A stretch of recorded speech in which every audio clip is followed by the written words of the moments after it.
최근에 시장이 정말 크게 흔들렸죠. 트럼프 대통령이 케빈 워시 차기 연준의장 지명했다는 소식에 주식부터 금, 암호화폐까지 전부 다 자산시장이 급락했습니다. 언론 헤드라인은 일제히 초매파 연준의장 내정했다. 긴축 공포가 시작된다. 이렇게 외쳤는데요. 정말 이 뉴스 하나로 이렇게 된 걸까요? 눈에 보이는 이야기랑 실제 돈의 움직임 사이에는 괴리감이 있는 거고, 우선 스토리는 이겁니다. 이 케빈 워시 같은 경우는 과거에 연준 이사 출신으로서 인플레이션에 상당히 강경한 매파로서 유명했어요. 물가가 올라가면 주저없이 금리 올릴 사람이라는 이미지죠. 당연하게도 시장은 겁을 먹었습니다. 연준이 앞으로 돈줄 더 쥐겠구나. 공포의 달러가 폭등하고 자산시장이 식었다. 많은 기사들에서 이렇게 전달을 했습니다. 주식시장의 90%는 심리학이고요. 나머지 10%가 펀더멘탈이다. 유럽의 증권왕 앙드레 코스톨라니의 말입니다. 최근에 시장이 패닉에 빠졌죠. 금값 폭락, 암호화폐 급락, 주식시장 흔들림까지도 이 뉴스에서 일제히 초매파 연준의장 케빈 워시 탓이다. 이렇게 손가락질을 하고 있는데, 하지만 여러분, 이 정말로 그 뉴스 한 줄이 수백조 원을 증발시켰을까요? 정답은 아닙니다. 이 워시 같은 경우는 그저 방아쇠였을 뿐이지 진짜 폭탄은 따로 있었다라는 거. 이 보이는 뉴스 뒤에 숨어가지고 시장을 무너뜨린 보이지 않는 손. 오늘 영상에서는 이번 폭락장의 진짜 주범, 그리고 앞으로 우리가 반드시 지켜봐야 될 시장 반전의 신호까지도 공개드려 보도록 하겠습니다. 한 걸음만 더 들어가 볼까요? 정작 돈이 움직인 실제 이유는 케빈 워시라는 인물의 매파 이미지 그 이상이었습니다. 바로 달러인데요. 이번 사태의 결정적인 트리거는 미국 달러 가치의 급등이었습니다. 1월 30일 달러 인덱스가 하루 만에 거의 1% 가까이 상승해서 97포인트를 넘어갔고요. 이런 급등이 작년 봄 이후에 처음이었고, 달러 가치가 왜 이렇게 올랐을까요?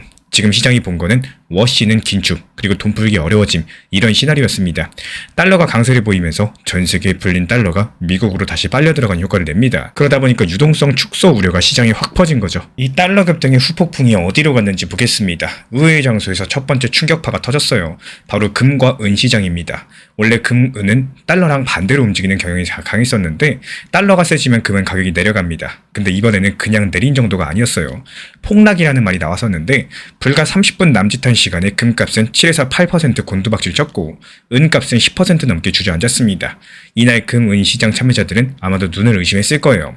이 금은 지난 몇 주간 기록적인 랠리를 펼치면서 금 사상 최초 운세당 5,500달러, 은 100달러 돌파 같은 말이 나올 정도였거든요.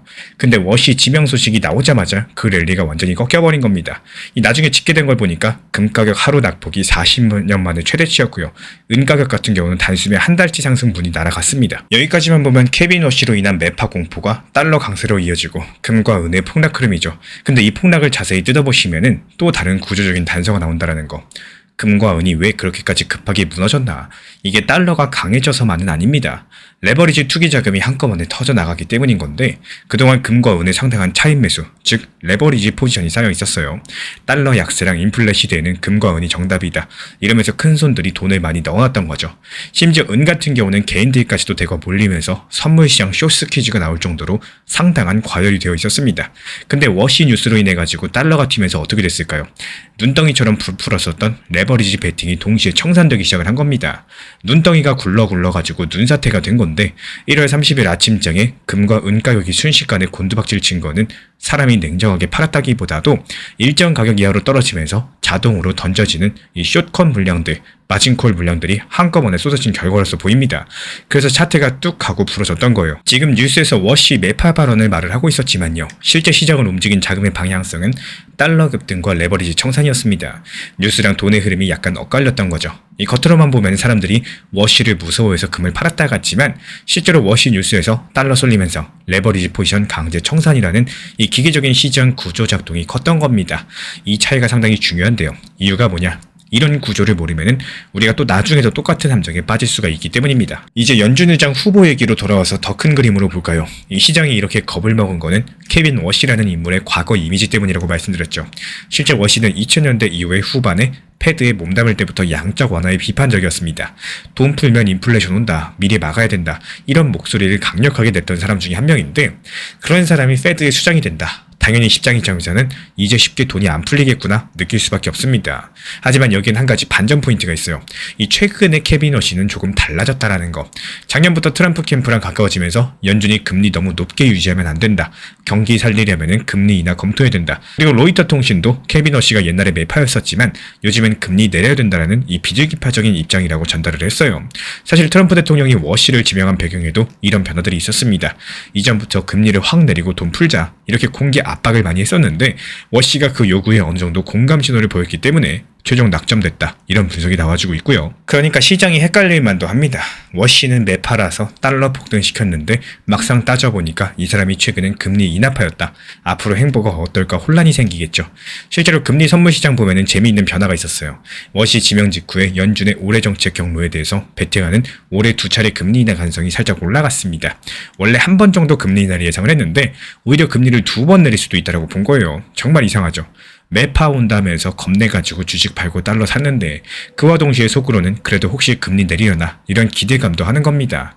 앞뒤가 안 맞는 것처럼 보이지만요. 이게 바로 지금 시장이 처하고 있는 딜레마입니다. 이 딜레마를 조금 더 구조적으로 설명드려보자면은 인플레이션 대 경기 부양의 줄다리기입니다. 현재 미국 경제 작년까지 금리 급히 올린 여파로서 둔화 조짐 나타나고 있죠. 반면에 물가 상승률 어때요? 꺾이는 것 같았지만 다시 V씨가 살아날 조짐이 보여요. 예를 들어가지고 방금 언급드렸던 생산자 물가 PPI가 예상보다 높게 나왔습니다. 임금 상승률 그리고 유가 반등 같은 여러 가지 변수들 슬슬 말썽을 부리기 시작했어요. 이게 연준 입장에서 봤을 때 인플레 안 잡히면 함부로 완화했다가 큰일 나겠죠. 근데 트럼프 행정부 입장에서 올해 중간 선거 생각하면은 당연히 경기 부양을 해야지 표를 얻습니다. 이러다 보니까 인플레 잡자파 그리고 경기 살리자파 두 갈래로 엇갈리는 상황인 거고, 케빈 워시 본인도 여기에 딱 중간에 서 있는 셈이에요. 이 과거 그래프만 보면은 매파인데 지금 대통령은 본인더러 비둘기파가 되어달라고 요구하는 그림입니다. 결과적으로 앞으로 중요한 거는 케빈 워시라는 인물이 매파인지 비둘기인지 라벨을 붙이는 게 아닙니다.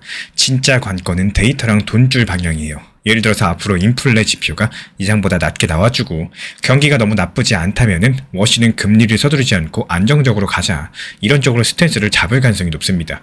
반대로 인플레가 다시 불붙으면은 아무리 트럼프가 금리 내려라고 해도 워시는 옛적 습관대로 강력하게 대응할지 모릅니다. 그런 면에서 봤을 때 달러랑 금리 시장의 움직임이 앞으로 진짜 케빈 워시의 방향성을 먼저 알려줄 거고, 시장 금리가 먼저 움직이고 달러가 꺾이면요, 연준이 완화적으로 갈 수 있겠다, 이런 시도인 거고요. 반대면은 역시 힘들겠다라는 거죠. 이제 암호화폐 시장으로 눈을 돌려볼까요? 사실 이번 케빈 워시 이슈에 대한 비트코인을 비롯한 코인 시장이 상당히 크게 휘청거렸습니다. 그 이유가 맥락상 비슷해요. 유동성에 대한 긴축 우려 때문이겠죠.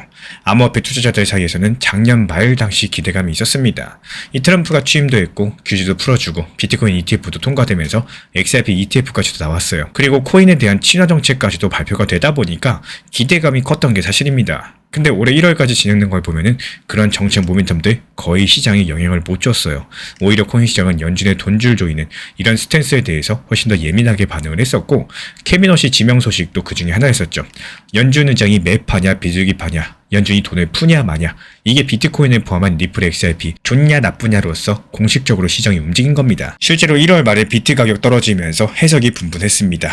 워시가 연준 의장 되면은 양적 긴축 세게 하고 이 연준에 대한 자산 축소가 빨리 될 거다. 그러면은 시중에 돈이 마를 테니까 비트코인 같은 곳에 투자할 여력이 줄어들 거다, 이런 우려감이 컸었죠.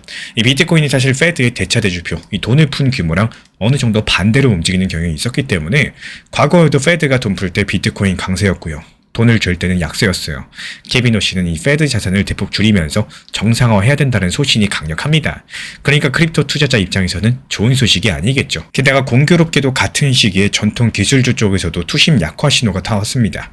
1월 말에 마이크로소프트 주가가 하루에 10% 가까이 폭락한 사건이 있었는데, 인공지능 열풍으로 달리던 기업이 정작 실적 발표되니까 AI 투자 비용만 늘어나고 매출은 오히려 적게 증가를 했다. 이걸 계기로서 혹시 지금 AI 거품이 있는 거 아니냐, 이런 불안감이 시장 전반에 퍼졌고요. 그 파장이 코인 시장까지도 전이가 됐어요. 이유가 뭐냐? 최근 2025년 후반부터 비트코인을 포함한 크립토가 나스닥 기술주랑 동조화 현상이 강했습니다. AI에 대한 거품 우려로서 기술주 빠지니까 코인도 같이 흔들린 겁니다. 그러니까 이렇게 동시에 여러 가지 악재가 겹치고 암호화폐 시장이 힘들어질 수밖에 없겠죠. 비트코인이 한때 8만 달러 선 붕괴되고 심리적인 지지 구간 8만 4천 달러까지도 확 깨졌는데, 결과적으로 10월달 고점 대비했을 때 30% 이상 빠졌고, 시기로 보자면은 8년 만에 최장기간 연속 하락세가 눈앞입니다.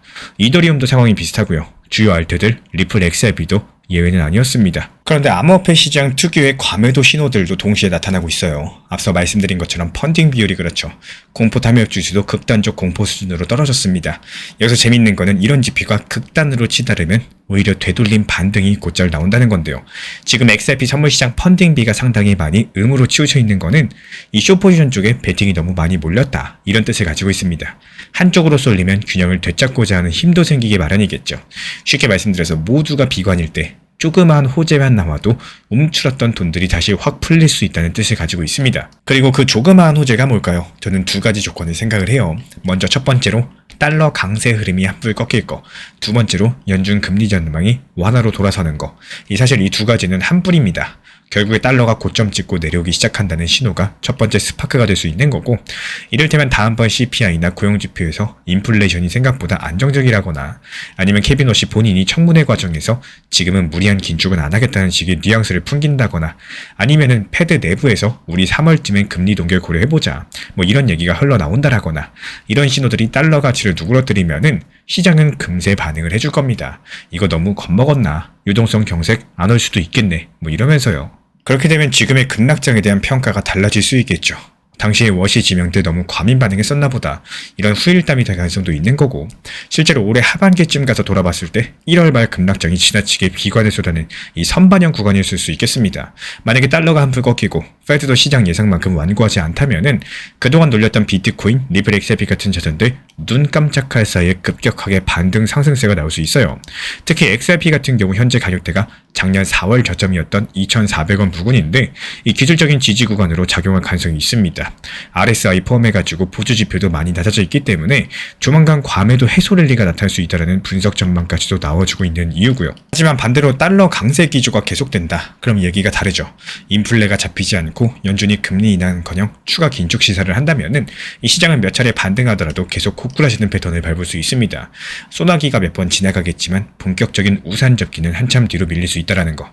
바로 그 지점이 우리가 경계하셔야 될 부분인 거고, 이 투자에서 가장 위험한 게 희망회로에 모든 걸 거는 겁니다. 정치인들도 아는데 설마 경기 방치하겠냐, 선거도 있는데 부양하겠지, 뭐 이런 기대감만으로 베팅하면 안 됩니다. 방금 말씀드린 것처럼 시장에는 선거보다 센 게 인플레이션인 거고, 돈의 세계는 표 계산이 아니라 수지 타산으로 돌아가거든요. 그래서 우리는 냉정한 기준을 세우셔야 돼요. 아까 말씀드린 판단 기준 다시 한번 짚어보자면은 달러 흐름과 금리 기대가 꺾이는가? 이 한 가지 질문만으로도 상당 부분 정답이 나올 겁니다. 앞으로 뉴스를 보실 때 이게 달러에 어떤 영향을 주나, 금리 시장은 이걸 어떻게 받아들이나 이렇게 한 번 더 생각해 보시면 좋겠습니다. 그래서 저는 지금 이 시장이 상당히 냉혹하지만 그렇다고 암호자산의 펀더멘털이 훼손된 건 아니다, 이렇게 바라보고 있어요. 오히려 한겨울이지만 밑에선 봄 준비를 하고 있다, 이런 느낌입니다. 이 리플의 RLUSD 스테이블코인 얘기처럼 전통 금융과 암호 기술이 서서히 접목되는 이런 움직임들이 멈추지 않고 있기 때문에 이런 변화들이 한 번 자리 잡으면요, 또 시장이 다시 풀릴 때 폭발적인 성장으로 나타날 수 있다는 거. 물론 XRP의 역할 자체가 예전과 달라지고 또 직접적인 가격 상승 모멘텀은 당장 눈에 안 보일 수도 있습니다. 하지만 금융 인프라 속에 스며드는 자산들 생각보다 강력해요. 이 마치 인터넷 붐 버블 때 주가 폭락했던 회사들이 결국 인프라가 돼서 다시 시장을 주도했던 것처럼 저는 XRP가 그런 맥락에서 긴 호흡으로 볼 가치가 있다, 이렇게 생각을 합니다. 물론 어디까지나 제 관점이고요. 투자 판단은 각자 신중히 하셔야겠죠. 그리고 제 의견에 대한 전제는 결국 달러랑 유동성이 돌기 시작하면이라는 조건입니다. 그 조건이 충족되면요, 리플 XRP 같은 기능을 갖춘 암호자산은 다시 조명받을 거라는 예상이에요. 반면에 이 의견이 틀릴 수 있는 상황 짚어보셔야 됩니다. 만약에 전 세계 긴축 기조가 생각보다 오래 가가지고 1년, 2년 내내 달러 강세라거나 유동성 희박 상황이 지속된다, 암호화폐는 계속 겨울일 수 있겠죠. 그리고 XRP 같은 경우 리플사가 추진 중인 사업 모델이 RLUSD 위주로 굳어지면서 이 토큰의 활용도가 현저히 떨어지는 경우도 그 리스크입니다. 그런 상황에서 지금 같은 제 시나리오는 힘을 잃을 거고, 하지만 적어도 지금 시점에서는 저는 달러의 방향 전환이 가장 중요하고 가시적인 변수다, 이렇게 보고 있어요. 이 뉴스 헤드라인들은 워시 인물에 쏠려 있지만요, 정작 시장의 돈들은 달러라는 밸럽에 반응하고 있기 때문에, 그래서 이번 하락을 한 줄로 보면은 반쪽이라고 말씀을 드렸던 겁니다. 이 한 줄 뉴스로 봤을 때 워시 긴축이 전부인 것 같았지만 이 실제 시장 구조를 보니까 숨은 트리거는 달러랑 레버리지였던 거죠. 그리고 앞으로의 반전 계기도 결국 달러 약세 전환에서 올 가능성이 크다라는 거. 결론적으로 지금 제시된 여러가지 단서들과 구조를 조합해보면 하나의 메시지로 모아져요. 달러가 꺾이고 유동성 공포가 누그러지고 이번 급락장은 선반영 과다한 해프닝이 될 수 있다. 하지만 달러 강세가 이어지면은 반등이 와도 추세를 바꾸진 못한다. 다시 말씀드려서 달러 흐름이 열세란 뜻입니다. 결국 그래서 이 표면적인 뉴스로는 반쪽만 알 수 있었다는 결론이 나오죠. 진짜 변수는 그 뒤에 흐르는 이 돈의 방향성과 달러였던 거고 이번에도 그랬고 앞으로도 그럴 겁니다. 사람들이 무엇을 말하는지 듣지 말고 그들이 무엇을 하는지를 보라. 미국의 사상가 랄프 와일드 에머슨의 말입니다. 지금 전 세계 투자자들이 눈을 가린 채로 운전하는 기분일 텐데 미국 정부 셧다운으로 고용지표가 증발했죠. 시장의 나침반이 사라진 지금 이 시점에서 뉴스가 불확실성과 위기를 외치면서 공포를 팔고 있습니다. 하지만 뉴스가 멈췄다고 해서 돈도 멈췄을까요? 천만의 말씀이죠. 오히려 시장의 진짜 돈들은 감시자가 사라진 틈을 타가지고 조용하고 과감하게 새로운 목적지를 향해서 움직여주고 있습니다. 오늘 영상 통해서 이 데이터의 암흑 속에서 벌어진 포착된 돈의 은밀한 이동 경로를 공개드려 보도록 하겠습니다. 지금 세상 자체가 정말 아이러니로 가득해요. 정부가 멈췄고 뉴스도 멈췄는데 돈은 절대 멈추지 않는다는 그 사실 말이죠. 미국에서 연방정부 셧다운 여파로 1월달 고용보고서 발표가 연기됐습니다. 경제에 맥을 짚는 핵심 데이터가 한순간에 사라진 건데 뉴스만 놓고 보면 정부 마비됐다, 경제도 불안하다 이런 목소리가 나올 법한데요. 이게 투자자 입장에서도 눈을 가린 채로 시장을 운전하는 것 같은 정말 답답함이 있겠습니다. 근데 우리는 이런 상황일수록 한 걸음 물러서 가지고 진짜 돈이 어떻게 움직이고 있는지 살펴보셔야 돼요. 이 뉴스 헤드라인이 지금 멈춘 상태지만요. 그 빈 공간을 비집고 자금의 흐름은 또 새로운 방향을 찾아서 흘러가기 시작했기 때문입니다. 미국 노동부 고용지표 연기 사태를 한번 들여다보자면요. 원래대로라면 며칠 후에 미국의 일자리 숫자가 늘었다 줄었다 하면서 시장이 출렁였을 텐데 이제 그 북소리가 울리지 않게 됐습니다. 이 데이터의 공백, 이거는 일정이 밀린 게 아니라 이 시장 참가자들한테는 촛불이 갑자기 꺼진 것 같은 순간입니다. 모두가 불안해하고요. 이유가 뭐냐? 그 숫자 하나에 올해 연준의 금리 결정과 경기에 대한 자신감, 그리고 기업들의 투자 계획까지도 전부 다 영향을 받으니까요. 한마디로 상당히 중요한 나침반인데 지금 그 나침반이 사라지면서 투자자들은 잠깐 방향을 잃은 것 같이 흔들렸습니다. 하지만 금융시장은 그렇게 한가하게 멈춰있지 않아요. 이 눈을 가렸다면 귀라도 기울이는 법이죠. 정작 지금 시장은 미국 데이터가 안 나오면 다른 걸 보면 된다. 이러고 재빨리 태세 전환을 하고 있습니다. 이 달러화의 움직임을 보면 정말 재밌는데요. 2월 첫 주 이 달러 가치는 여기저기서 들쭉날쭉 혼조세였습니다. 뚜렷한 방향성을 못 잡았다는 뜻인 건데 정말 당연합니다. 미국 지표가 없으니까 뭘 근거로 달러를 사고 팔지 정말 애매했을 거예요. 대신에 시장 투자자들은 유럽 쪽을 보기 시작을 했습니다. 마침 이번 주에 유럽 중앙은행이랑 영란은행의 통화정책 회의가 잡혀 있는데요. 이 미국 소식이 없다면 유럽 중앙은행이라도 보자 뭐 이런 마인드인 건데 그래서 요 며칠간 유로랑 파운드 같은 이 통화의 변동성들이 평소보다 커졌습니다. 그리고 미국 쪽에서는 고용지표 대신에 민간에서 발표하는 PMI 제조업 경기지수나 이 주간 실업수당 같은 남아있는 데이터들을 붙잡고 움직이기도 했어요. 이런 상황을 겉과 속으로 비교드려 보자면요. 지금 겉으로 보이는 뉴스는 미국 정부 셧다운, 고용지표 발표 지연되면서 불확실성이 증폭됐다. 뭔가 큰일 난 것 같은데 이게 투자하시는 분이라면 정말 악재인 건가 찜찜할 겁니다. 근데 시장 자금의 움직임을 보면 조금 달라요. 미국 주식시장 이야기를 잠깐 드려볼까요? 사실 1월 한 달 동안 미국 증시는 상당히 잘 나갔습니다. S&P 500 지수가 사상 처음 7,000포인트 돌파하면서 기록을 세웠고 1월 전체로도 주요 지수가 모두 플러스 성과를 냈어요. 정부 문 닫을까봐 난리였던 뉴스랑은 다르게 정작 시장의 돈들은 주식에 들어와 있었다는 뜻입니다. 왜 이런 일이 벌어졌을까요? 그 이유는 정말 간단한데요. 지금 시장은 이미 몇 주 전부터 연준이 금리 인하 쪽으로 기운 것 같다. 빅테크 기업들 실적이 생각보다 탄탄하다. 이런 긍정적인 재료를 보고 선반영하고 있었던 겁니다. 즉 뉴스에서는 연일 정부 예산 다툼을 말을 하고 있었지만요.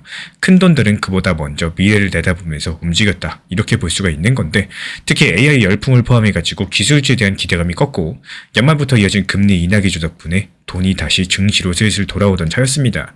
그러니까 정작 셧다운으로 데이터가 끊긴다는 뉴스에도 시장은 알겠고 일단 우리 갈 길 간다. 뭐 이런 모습이었다라는 거죠. 물론 그렇다고 해서 이 데이터 공백 사태를 가볍게 볼 수는 없습니다. 만약에 이 상황이 오래 간다면 얘기가 달라져요.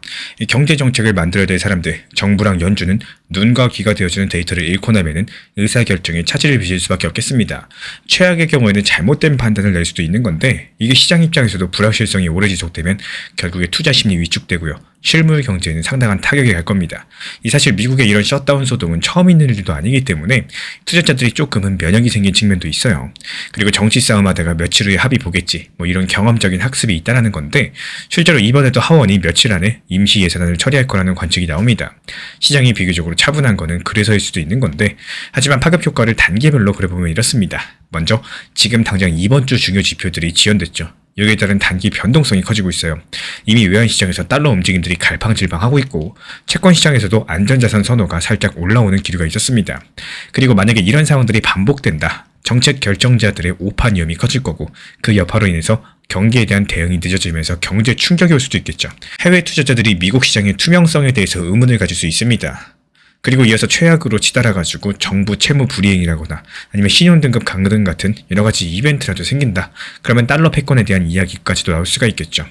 물론 이런 것들이 어디까지나 장기 시나리오겠지만 돈의 흐름은 항상 그 몇 수 앞까지도 염두에 두고 움직인다는 거, 이게 바로 중요하겠습니다. 이런 거시 불확실성이 커지면 가장 먼저 타격받는 게 바로 암호화폐 위험자산 시장입니다. 실제로 비트코인은 1월 말부터 지금까지 가파르게 미끄러졌어요. 이러다가 7만 달러 선도 무너지는 거 아니냐? 이런 불안감까지도 커졌죠. 여기저기서 우울한 전망이 쏟아졌습니다. 여기서 투자 커뮤니티에서는 역시 겨울이 끝난 게 아니었다. 이런 식의 한숨 섞인 글도 들었고요. 근데 우리 구독자분들께서 아까 거시 파트에서 뉴스와 돈의 괴리를 말씀드렸었죠. 크립토 시장에서도 비슷한 모순된 장면이 연출되고 있습니다.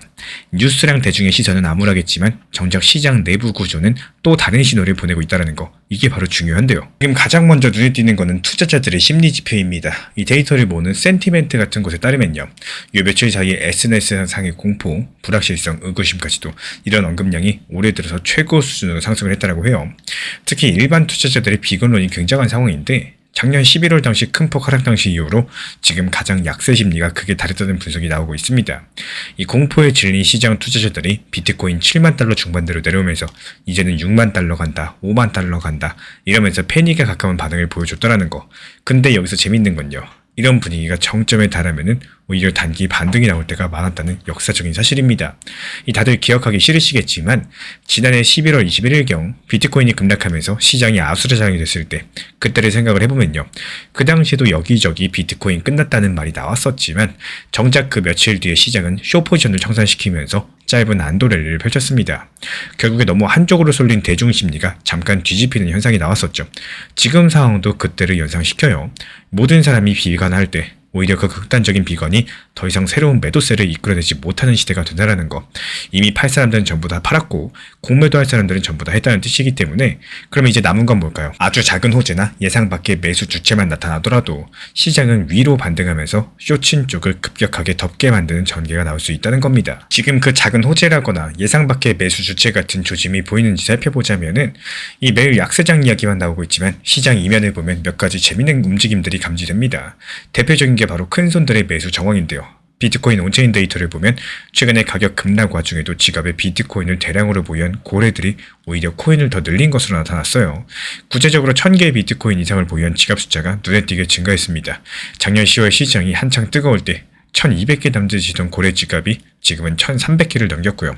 큰 손들이 조용히 매집에 나섰다는 뜻인 건데 반대로 또 작은 투자자들은 겁에 질려서 던지고 있었다는 것들을 의미하기도 합니다.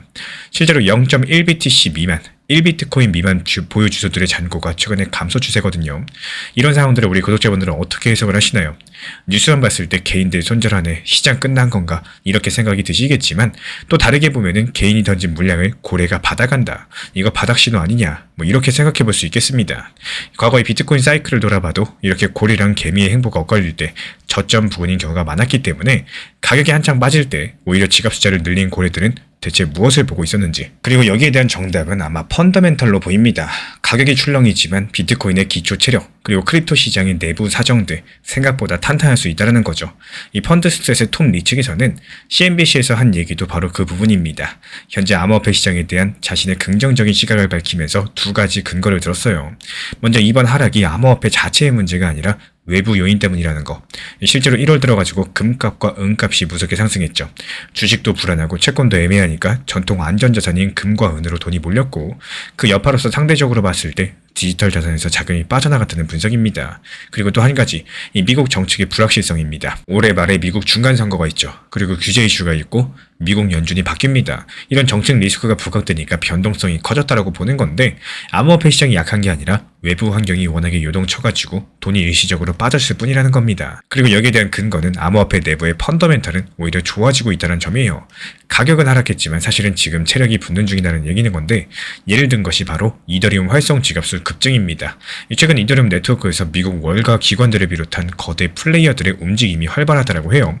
주소 숫자가 늘고 스마트 컨트랙트 상에서 시장에서 새로운 실험들이 진행되는, 여러 가지 보이지 않는 곳에서 생태계 성장이 이어지고 있다는 건데, 이런 내재적인 성장세는 결국에 가격에 반영될 것이라는 주장입니다. 조금 추상적으로 느끼실 수 있으니까 다른 각도로 설명을 드려보자면은, 요즘 비트코인을 두고 한때 많이들 디지털 금이라고 불렀습니다. 근데 작년 당시 성적표를 보니까 실제 금은 60% 넘게 폭등했는데 정작 비트코인은 마이너스 수익률이었단 말이죠.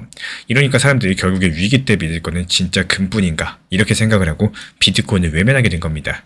그러니까 이번에 금과 은 가격이 상승을 할 때 비트코인은 맥을 못 추고 내려왔던 거고요. 이렇게 기대감과 현실에 괴리가 생기면서 시장은 늘 지나치게 한쪽으로 치우치곤 합니다. 현재 암호화폐 시장의 극단적인 비관에는 이런 실망감도 담겨 있다고 볼 수가 있어요. 근데 여기서 중요한 거는 이제 금과 은의 질주가 한풀 꺾였다는 사실이겠죠. 최근 며칠 사이 금값이 하루에 5% 넘게 급락하고 또 은값은 10% 넘게 폭락한 날이 있었습니다. 너무 빠르게 상승한 데 따른 조정이 온 건데 공교롭게도 그 타이밍에 비트코인은 75,000달러 부근에서 반등을 시도했습니다. 아직까지 뚜렷한 추세 전환이다 이렇게 말씀드리긴 이르지만요. 실물 금이 쉬어가는 사이에 암호화폐 시장이 숨통을 트이는 이런 그림들로 보일 여지가 충분히 있겠죠. 즉 돈의 흐름은 돌고 돈다는 이치를 떠올려 볼 만한 건데 한쪽에 과열됐던 자금이 차익 실현되면서 상대적으로 과매도된 곳으로 눈을 돌리는 것이 시장이다 보니까 지금 비트코인이 딱 그런 위치에 있다는 주장도 설득력이 아예 없는 게 아닙니다. 지금 암호화폐 시장은 현재 표면적으로 봤을 때 최악의 분위기지만요. 그 이면에서 벌써 다음 국면을 준비하는 움직임들이 감지되고 있습니다. 다만 돌다리도 두들겨 보셔야겠죠. 아무리 큰 손들이 매집 중이더라도 시장에 풀려나온 유동성이 말라버린다. 그러면 반등이 나도 시원찮을 수 있습니다. 앞서 말씀드린 스테이블 코인 감소가 바로 그 부분인데요. 요즘에 사람들이 비트코인 팔면 스테이블 코인에 두는 게 아니라 그냥 현금화해가지고 빼버리는 경향이 강하다는 거죠. 이런 흐름들이 빨리 진정돼야지 진짜 반등도 힘을 받게 될 겁니다. 이렇게 뉴스가 설명하는 이유랑 실제 자금이 움직이는 이유 사이에 괴리가 있을 때 우리는 과연 무엇을 믿어야 될까요? 저는 돈의 흐름 그 자체라고 생각을 해요. 뉴스가 때로는 진실을 뒤늦게 따라가기도 합니다. 누군가에게 공포지만 그 공포를 남들이 느낄 때 기회를 잡는 세력이 늘 존재해왔죠. 지금 시점에서 냉정하게 보자면은 분명 암호화폐 시장에는 위험 신호랑 기회 신호가 교차합니다. 저는 그 중에서 공포가 극에 달했을 때 오히려 반전의 불씨가 만들어진다는 이 시장의 역설에 대해서 주목을 하고 싶어요. 물론 이건 하나의 개인적인 해석입니다. 정부 셧다운으로 데이터 공백이 생겼고 비트코인 등 위험 자산들은 큰 폭으로 하락했습니다. 한편에선 이런 것들을 두고 경기 침체, 전조네, 겨울이 다시 오네, 더 깊은 하락을 점친네 이런 시각들이 있었습니다. 하지만 또 다른 한편에선 이미 악재가 전부 쏟아졌고 여기서 더 나쁠 게 없다. 큰 손들은 벌써 매수로 돌아섰다. 그러면서 바닥을 말하는 의견들이 있다라는 거. 저는 이 후자에 조금 더 무게를 두고 있는 거고 정보 공백과 극심한 공포가 오히려 단기 바닥 신호일 수 있다는 쪽. 그리고 다만 이 해석이 맞으려면은 몇 가지 조건이 필요하다라는 거예요. 정부 셧다운 사태가 장기화되지 않고 조만간 해결 국면에 접어들어야 되겠고 만약에 정치적인 리스크가 계속 커진다면은 시장 불안감은 길어질 수밖에 없겠죠. 그리고 암호화폐 시장 내부의 유동성 이탈 흐름, 예를 들어서 스테이블 코인 감소 흐름이 멈추고 안정되어야 됩니다. 고래들이 매집만으로는 한계가 있다 보니까 이 얼어있던 자금이 다시 들어올 수 있는 환경이 만들어져야 되겠죠. 만약에 이 조건들이 충족되지 않는다면 제 해석은 빗나갈 가능성이 높겠습니다. 하지만 그때는 시장이 추가적인 심리적인 충격을 겪으면서 더 깊은 조정으로 갈 수도 있겠죠. 예를 들자면은 정부 마비 사태가 길어진다거나 미국의 채무 불이행 같은 문제가 거론된다거나 규제 악재로서 암호화폐 기업들이 흔들린다거나 이러면 상황은 달라지게 될 겁니다. 저는 그런 가능성까지도 완전히 배제하지 않기 때문에 이 투자에서는 항상 여러 가지 경로를 열어두셔야 되니까요. 그래서 지금 우리한테 필요한 거는 균형 잡힌 시각입니다. 남들이 공포에 질려서 도망칠 때 그 이유를 분석하고 반대로 남들이 근거 없이 낙관에 빠질 때 경계를 늦추지 않는 거. 이게 결국에 시장에서 살아남는 지름길인 거고 이번 사태도 마찬가지예요. 이 뉴스가 한쪽 면만 보여줍니다. 데이터가 안 나오니까 깜깜하다 이런 면들이겠죠. 하지만 저는 오늘 다른 면을 함께 짚어봤어요. 데이터가 안 나와서 모두가 두려워할 때 이 시장의 돈들은 어디로 숨어 들어가는가 이런 면 말이겠죠.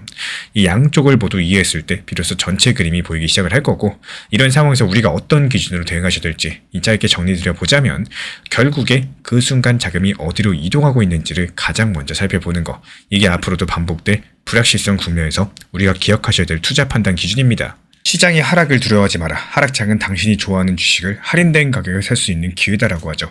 전설적인 펀드 매니저 피터 린치의 말입니다. 지난 월요일 같은 경우는 코스피가 하루 만에 5% 폭락하면서 5천선이 붕괴됐는데요. 그 이유는 딱 하나였어요. 이 케빈 워시라는 연준의 매파 인물 때문이었는데 현재 뉴스는 긴축 공포랑 검은 월요일에 대해서 대서특필을 했고 기비들은 공포에 질려가지고 주식을 던졌습니다. 하지만 여기서 중요한 건요. 바로 그 순간에 외국인들은 뒤에서 웃고 있었다라는 건데 지금 외국인들은 왜 이런 타이밍에 폭락장에서 오히려 주식을 주워 담고 있는 걸까요? 케빈 워시 연준 의장 지명 이후에 시장이 대폭락했다. 이 다소 아슬아슬한 이 표현이 이번 월요일 증권가에서 회자됐습니다. 갑자기 튀어나온 미국 연준 이슈로 코스피가 폭락하자마자 나온 말인데요. 케빈 워시발 대폭락이라고 하니까 혹시 욕은 아닙니다. 이 케빈 워시 전 연준 이사가 불러온 대폭락이란 뜻인 건데 실제로 도널드 트럼프 미국 대통령이 케빈 워시를 차기 연준 의장으로 지명한 소식에 아시아 증시가 일제히 출렁였고요. 코스피가 하루 만에 5% 넘게 급락하면서 5천선 아래로 주저앉았고 불과 나흘 전에 사상 처음으로 5천 고지를 돌파하면서 환호성을 질렀었는데요.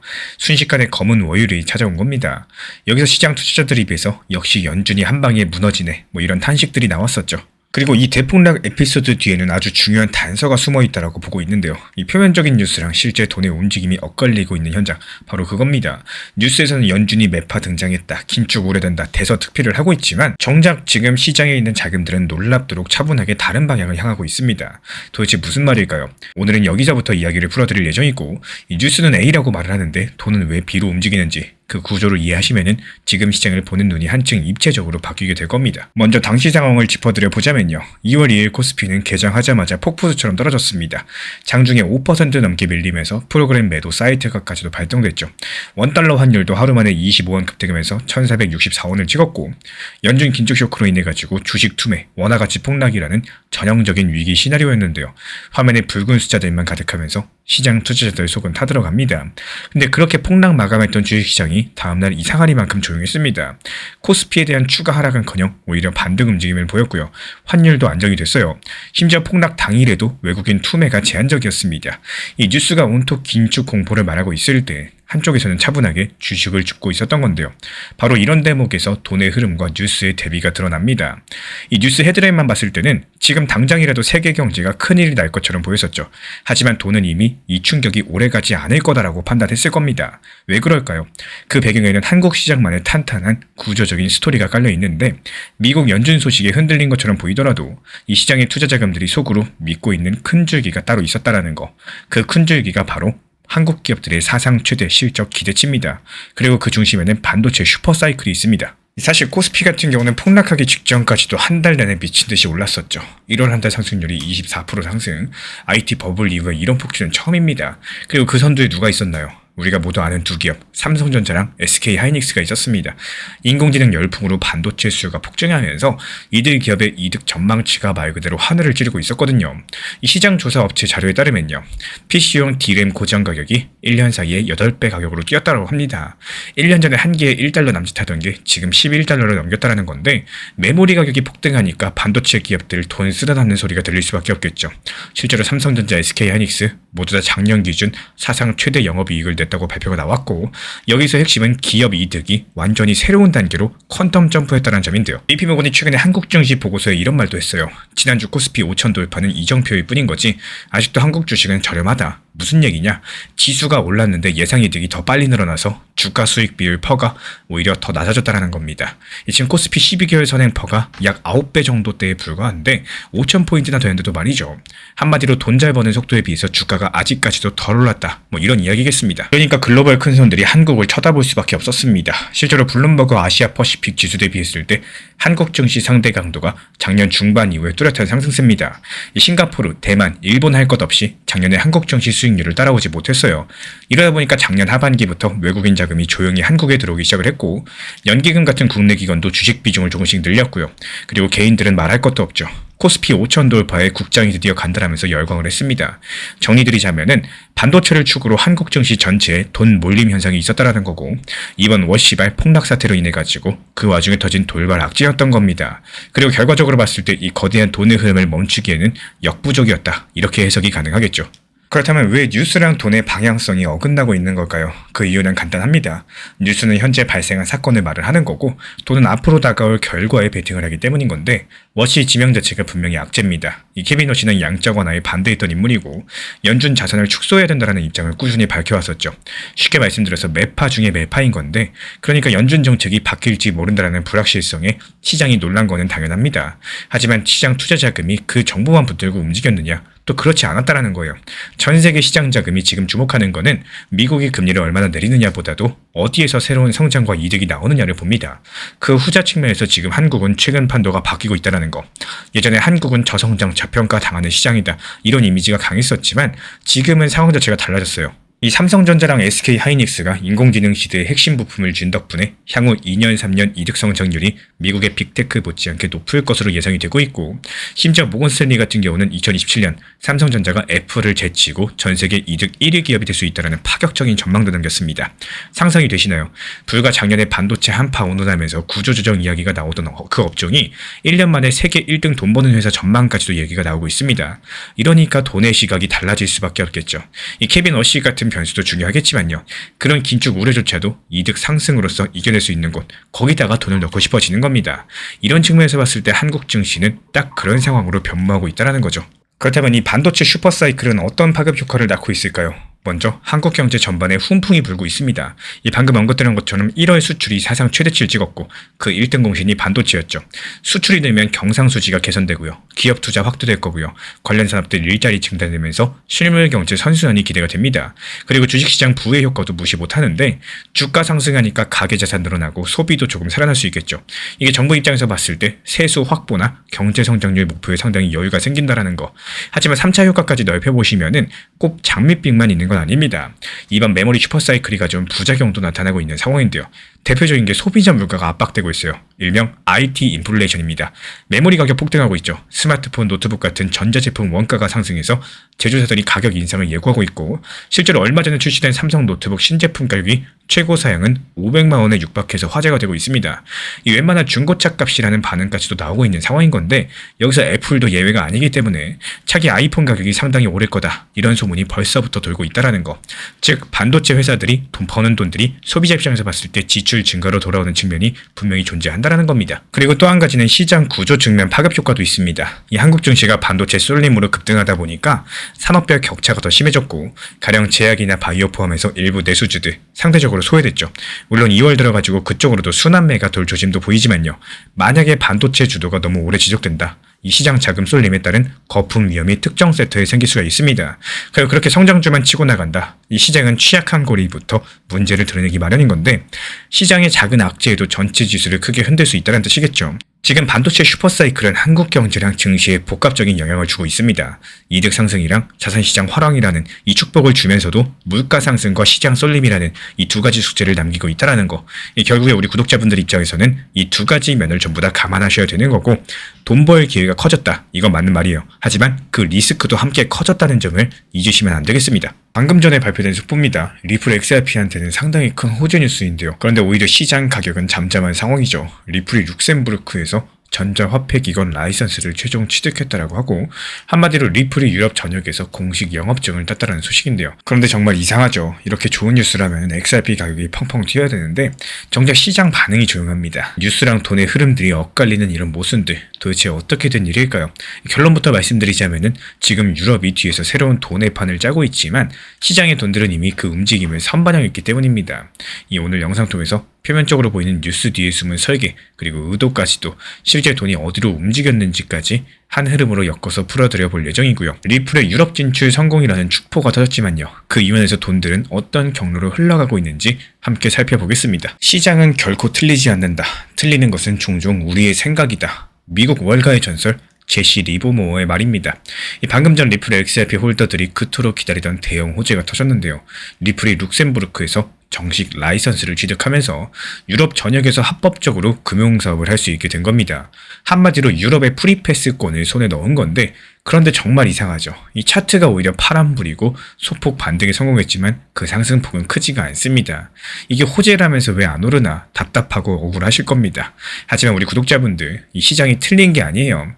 우리가 뉴스의 시차를 놓치고 있을 뿐인 거고, 그렇기 때문에 오늘 영상에서는 이 기막힌 엇박자의 비밀을 풀어드려 보도록 할 거고요. 뉴스는 성공을 외치고 있는데 시장의 돈은 왜 침묵하고 있는지, 그 뒤에 숨겨진 거대한 설계랑 유럽발 돈의 대이동까지도 시나리오를 공개드려 보도록 하겠습니다. 먼저 이번 뉴스의 내용 자체부터 짚어볼까요? 리플, 바로 XRP를 발행한 그 회사 리플이 룩셈부르크 금융감독청으로부터 전자화폐 기반 EMI 라이선스를 정식으로 받았다라고 발표했어요. 이게 왜 중요하냐면요. 이 하나의 라이선스로서 리플은 유럽연합 전체를 무대로 금융 서비스를 합법적으로 펼칠 수 있게 되기 때문입니다. 이 유럽연합 같은 경우는 회원국 간의 규제가 연동이 되는데 룩셈부르크 같은 한 곳에서 인가를 받는다. 그럼 유럽연합 전역에서 영업이 가능하도록 패스포팅 체계가 되어 있기 때문에 이 라이선스를 통해서 리플은 이제 유럽 전역 어디서든지 돈을 보관하고 송금하는 서비스를 할 수가 있고요. 이 디지털 자산과 법정화폐를 연결한 결제 비즈니스를 공식적으로 전개가 가능합니다. 쉽게 말씀드려서 유럽 27개국에서 리플이 금융기관처럼 활동할 수 있는 자격증을 딴 셈이겠죠. 사실상 리플 같은 경우는 작년부터 유럽에서 라이선스를 획득하면서 공을 들여왔었고, 불과 몇 주 전에는 영국의 금융당국 FCA로부터 전자화폐, 가상자산 서비스 라이선스까지도 받았다고 발표 남겼죠. 그리고 1월 14일에는 룩셈부르크에서 예비 승인을 받았다는 소식이 있었습니다. 그리고 마침내 오늘 이 모든 조건을 충족해서 최종적인 인가를 받은 건데요. 유럽연합이 정식으로 리플을 자기네 금융망 안에 들어올 수 있는 플레이어로서 인정을 했다. 바로 이런 의미를 가지고 있는데, 이 리플의 유럽 진출 성공 상당히 긍정적으로 들릴 수밖에 없겠습니다. 당연히 많은 XRP 투자자분들께서 기대를 했을 거고, 유럽 전체에서 사업을 할 수 있다니까 XRP 쓰임새가 폭발적으로 늘겠구나 이런 생각하실 겁니다.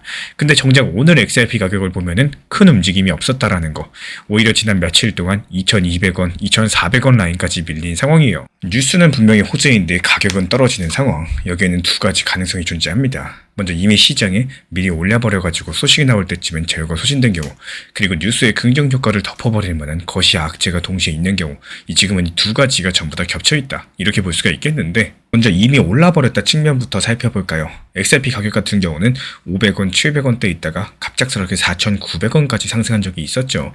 지난 2023년까지만 해도 SEC 소송 포함해가지고 추출하던 XRP 가격이 2024년 하반기부터 2025년 전반기 이 3배에서 4배 가까이 상승했었습니다. 특히나 2025년 같은 경우는 암호화폐 시장 전반에 강세장이 왔었고, XRP도 거기에 편승해가지고 1달러 돌파하고 한때 3달러까지도 넘볼 정도로 상승을 했었죠. 이런 과정에서 XRP 투자자들의 투자 심리가 이미 미국 SEC 소송 이슈 해결됐고, 이제 리플은 사업 확장만 남았다, 이런 기대감으로 상당히 고조가 되어 있었어요. 이 룩셈부르크 EMI 라이선스 예비 승인 소식이 1월달에 나왔을 때도 XRP가 한 차례 반짝 상승하기도 했습니다. 즉 유럽 인가 추진이라는 재료가 시장이 이미 인지하고 있었다라는 겁니다. 그래서 오늘 최종 인가 소식이 나왔다라고 해서 시장에 새로운 쇼크를 주진 못한 겁니다. 달릴 수 있는 발이 이미 전부 다 달린 상황이었다는 거죠. 그리고 두 번째로 거시적인 환경을 짚어보셔야 됩니다. 이 사실 2025년 작년 같은 경우 전 세계적으로 돈의 물꼬가 다시 트내였죠. 미국 연준을 비롯한 중앙은행들이 긴축을 완화했었고, 특히나 2025년 1분기에는 글로벌 M2 머니 서플라이가 5조 달러 이상 늘었다는 집계가 있을 정도로 유동성이 확 풀렸습니다. 그 덕분에 비트코인 가격이 2025년 역사적 최고치 근처까지 상승했고요. 이더리움을 비롯한 주요 코인들, 그리고 XRP까지도 작년 한 해 멋진 랠리를 펼쳤었죠.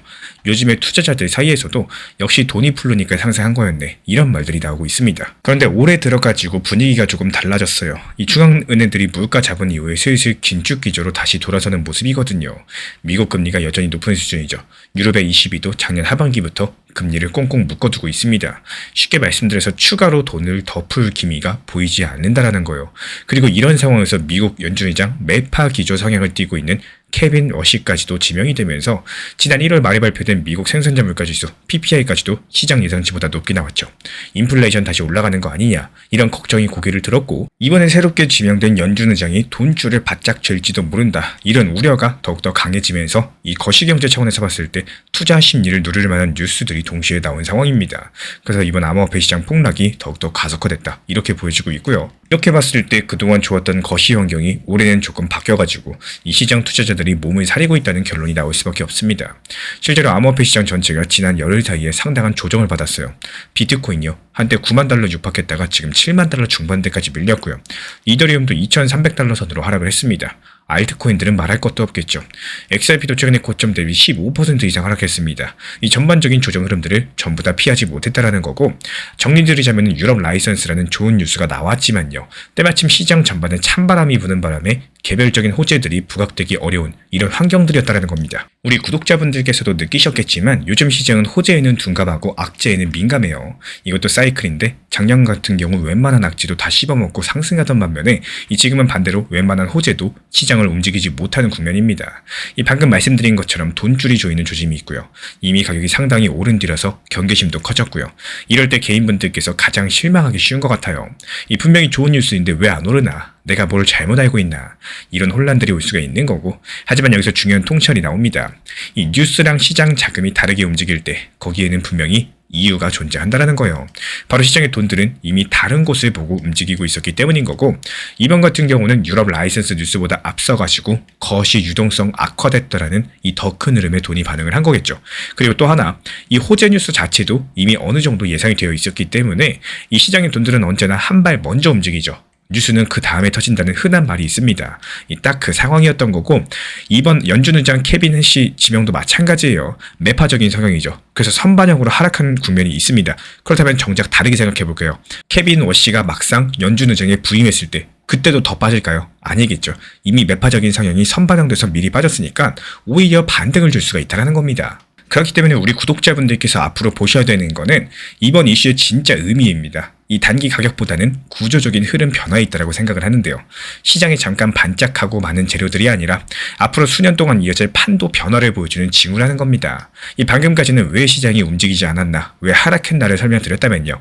이제부터는 이 뉴스가 깔고 있는 앞으로의 설계는 과연 무엇인가, 여기에 대해서 말씀드려 볼 건데, 리플이 유럽에서 전자화폐 라이선스를 땄다. 이거는 XRP 결제를 유럽에서 할 수 있다. 이 수준을 넘어서는 겁니다. 이 유럽의 금융 시스템이 암호자산을 받아들일 준비가 끝났다. 이런 선언으로 볼 수가 있는 거고, 사실 유럽연합은 이미 2024년 미카라는 포괄적 암호자산 규제법을 통과시켰어요. 미국이 규제 불확실성으로 혼란일 때 유럽은 두 발 앞서가지고 이런 식으로 합법 테두리로 들어와라. 이렇게 룰을 깔아놓은 겁니다. 그리고 리플이 그 규칙에 맞춰가지고 정식 인가까지도 받아낸 첫 사례 중에 하나가 됐습니다. 영국, 루셈부르크 같은 이런 금융 선진권에서 리플을 공식 파트너로 받아들였다. 이 사실 자체가 의미심장한 거고, 유럽 금융당국이 블록체인 기반 결제망을 제도권에 편입시키기로 작정했다. 이렇게 해석이 가능하기 때문입니다. 이미 유럽의 은행들은 국제송금 결제 인프라에 있어서 변화의 필요성을 느껴왔어요. 이 기존 시스템이 느리고 비용도 많이 들고 주말에 멈추는 여러가지 비효율적인 부분들이 많기 때문에 마침 블록체인 기술이 이런 것들을 해결할 대안으로 등장했습니다. 리플이 지난 10년 동안 은행들과 제휴하면서 이 기술 쓰면은 실시간 결제되고 수수료 저렴해지고 이렇게 좋은 점들을 설득해 왔었죠. 그동안 규제 문제 때문에 파일럿 시범 사업 수준에 머물렀었지만요.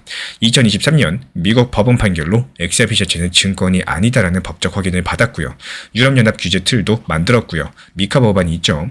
그리고 이제 룩셈부르크 같은 핵심 허브에서 면허증까지도 받았다라는 거. 모든 리플랩스, 리플 XRP 퍼즐 조각이 맞춰진 셈이겠습니다. 이렇게 퍼즐이 맞춰졌다. 그 다음에 실제로 움직이는 일만 남았겠죠. 최근 리플이 DXC 테크놀로지라는 글로벌 IT 기업과 손을 잡았고, 은행 코어뱅킹 시스템에 리플넷을 통합시키겠다 발표를 남겼는데요. 쉽게 말씀드려서 은행 전산망에다가 XRP랑 리플의 달러 스테이블 코인 RLUSD를 심겠다는 계획입니다. 이 DXC의 금융 시스템은 전 세계 많은 은행이 쓰고 있기 때문에 업데이트를 했을 때 수천 개 은행에 리플 솔루션이 깔릴 수 있는 규모예요. 이렇게 유럽을 포함한 글로벌 은행권, 리플이 손잡고 토큰화된 자산을 쓰는 실험이 본격화되고 있기 때문에 중동의 리아드 은행, 질 플랫폼과도 리플이 협력해서 국경 간 토큰화 거래 시범을 하고 있고요. 이 작년 리플 레저에서 토큰화된 실물자산 거래량이 전년 대비 2200% 폭증한 데에는 이런 은행들의 테스트가 한몫을 했습니다. 이 미국의 월가도 올해 들어가지고 채권 펀드 지분을 토큰으로 발행해보는 움직임들이 활발해졌는데요. 리플은 이 조용한 토큰화 혁명의 한복판에 서 있는 플레이어다. 이렇게 볼 수가 있겠습니다. 여기까지 들으면 크게 두 가지 시나리오가 떠오릅니다. 한 개는 이제 유럽이 판 갈아줬으니까 리플과 XRP가 진짜 쓰이는 날이 오겠구나. 이런 생각이고, 또 다른 한계는 그래도 결국에 허가만 받았지 이게 은행들이 당장 움직일지는 미지수 아니냐, 뭐 이런 시각이겠죠. 이게 시장 투자자라면 당연하게도 신중하게 두 가지를 전부 따져보셔야 됩니다. 먼저 첫 번째 해석부터 보자면요. 유럽이 미국보다 먼저 암호 인프라를 제도화하고 리플 같은 업체를 끌어들였다. 이거는 유럽연합이 차세대 금융질서의 주도권을 노리고 있다는 신호를 읽히고, 앞으로 돈의 이동 경로가 어떻게 될지를 생각을 해보면은 예전 같은 경우 전세계 송금이 뉴욕과 런던을 거쳤다면요. 이제부터는 룩셈부르크나 더블린 같은 곳들을 거칠 수 있다. 뭐 이런 겁니다. 이유가 뭐냐? 암호화폐로 국경을 넘나드는 자금이 늘어난다면은 그 관문 역할을 할 허브가 필요한데 유럽이 지금 그 역할을 선점하려는 것으로 보인다는 거죠.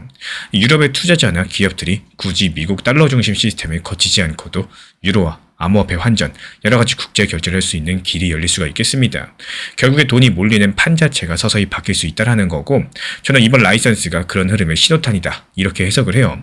리플뿐만 아니라 다른 크립토 기업들도 유럽을 가면은 길이 열리네 이러고 몰려들 가능성도 높은 거고, 그렇다면 유럽연합은 혁신 기업이랑 자금이 모이는 쪽으로 한 발 더 나가게 됩니다. 이 전통 금융과 암호 금융의 경계가 유럽에서 무너지는 그림이겠죠. 그리고 여기서 이 모든 퍼즐을 잇는 핵심 고리가 바로 리플이 받은 EMI 라이선스 다 이렇게 볼 수가 있는 거고, 저는 이 시나리오에 조금 더 무게를 두고 있습니다. 왜냐하면 이미 여러가지 데이터가 그쪽으로 움직이는 조짐을 보여주고 있기 때문인데요. 유럽 증시의 암호 관련 ETP들이 속속 승인받고, 또 유럽연합 은행들이 크립토 커스터디 사업에 뛰어들고, 리플 레저상의 실제 사용 지표들도 급증세고, 단편들이 하나의 큰 흐름으로 이어지고 있기 때문이겠죠. 반면에 두 번째 시각, 이 라이선스 땄다고 당장 큰일 나는 건 아니다라는 의견도 존재합니다. 맞습니다. 아직까지 실제 활용에 대해서는 초기 단계일 수 있어요. 은행권이 보수적이다 보니까 새로운 인프라 도입하는 데 있어서 생각보다 시간이 걸릴 수도 있겠죠. 리플이 라이선스를 받았다고 해도 이 규제 조건을 모두 맞추느라고 그 속도가 느릴 가능성 분명히 있습니다. 그리고 미국이 가만히 있을까요? 이런 점들도 변수겠죠. 미국 SEC가 비록 리플과의 소송에서 패소를 했었지만 여전히 암호화폐 업체들에게 강경한 스탠스를 취하고 있는 것도 사실입니다.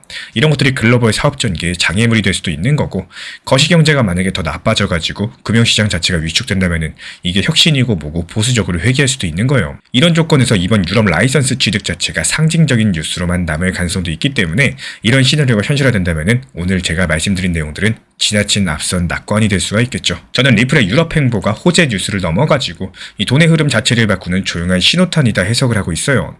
다만 이런 해석이 올라지려면은 실제로 유럽 금융권에서 리플 레저랑 RLUSD 사용량이 꾸준히 늘어나는 추이가 눈으로 확인이 되어야 되겠고요. 그리고 올해 글로벌 경기나 규제 환경이 암호 혁신을 크게 막는 방향으로 악화되지 않을 것이다. 이런 전제가 필요합니다. 만약에 은행들이 막상 활용을 주저한다거나 예상하지 못한 규제 제동이 걸린다면은 저의 관점도 수정이 필요하겠죠. 여기서 중요한 거는 조용한 뉴스일수록 그 뒤에 설계된 구조를 이해하고자 하는 노력을 하셔야 된다는 겁니다. 투자를 하다 보면 뻔하고 크게 떠드는 뉴스보다 이렇게 조용하지만 구조적인 의미가 큰 변화가 나중에 더 크게 다가오는 경우가 많기 때문에 이 리플의 유럽 EMI 인가가 저는 딱 그런 사례다 이렇게 생각을 해요. 뉴스만 봤을 때 라이선스 받았구나 이러고 지나칠 수 있어요. 오늘 영상에서 보신 것처럼 그 배경에는 거시 유동성 변화, 국제 규제 경쟁, 그리고 암호화폐 전통금융이 합쳐지는 새로운 물결까지도 전부 연결이 되어 있습니다. 그래서 라이선스 취득 소식 자체보다는 그 움직임이 뜻하는 바를 강조를 드렸던 거고, 이번 이슈의 핵심은 결국에는 이 시장의 돈의 판이 어디서 다시 짜이고 있느냐를 보셔야 됩니다. 저는 그 정답이 유럽이라고 말씀을 드리고 싶어요.